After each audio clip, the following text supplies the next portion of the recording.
also raised the issue of sanctioning, of course, the supreme leader, including the whole the political establishment. There is several resolutions in the European Parliament that has been adopted during this last year.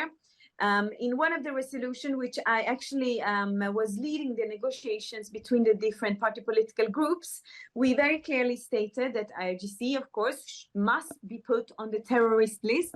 We also stated or demanded that sanctions needs to be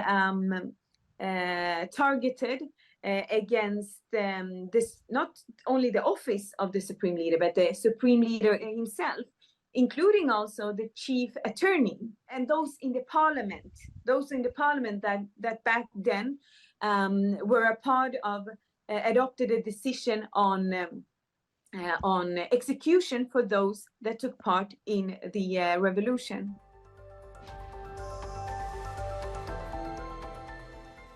Of course, this situation is continuing deteriorating, and as long as it is deteriorating, and these violent, horrific regime in Iran do not change its behavior towards the people and give the power into the hands of the people, well, then EU needs to continue being very hard.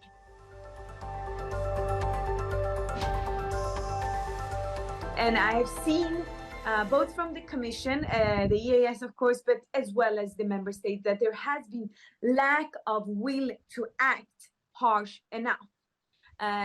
One way of acting harshly is, of course, putting the IRGC at the EU terror list. But for it to be possible, then there needs to be a decision within the member states. And until now, the member states, most of the member states, including my own country, unfortunately, Sweden, have not shown any will to put IRGC on the terrorist list.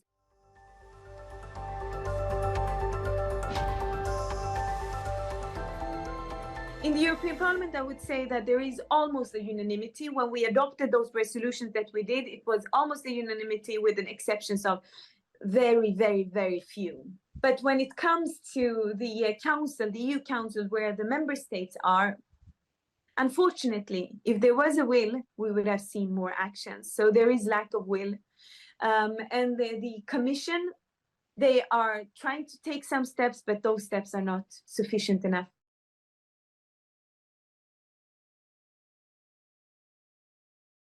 We also know that the tentacles of IRGC has also reached the European Union with attempt terror activities.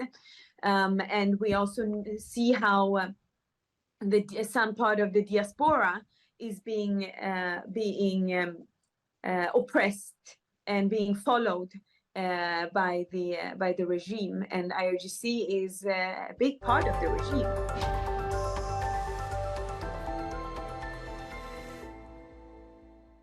Well, we say that it's a feminist revolution, and feminist revolution is, of course, based on that there are inequalities, and it is women and girls are being constantly oppressed. And what is happening is definitely gender apartheid.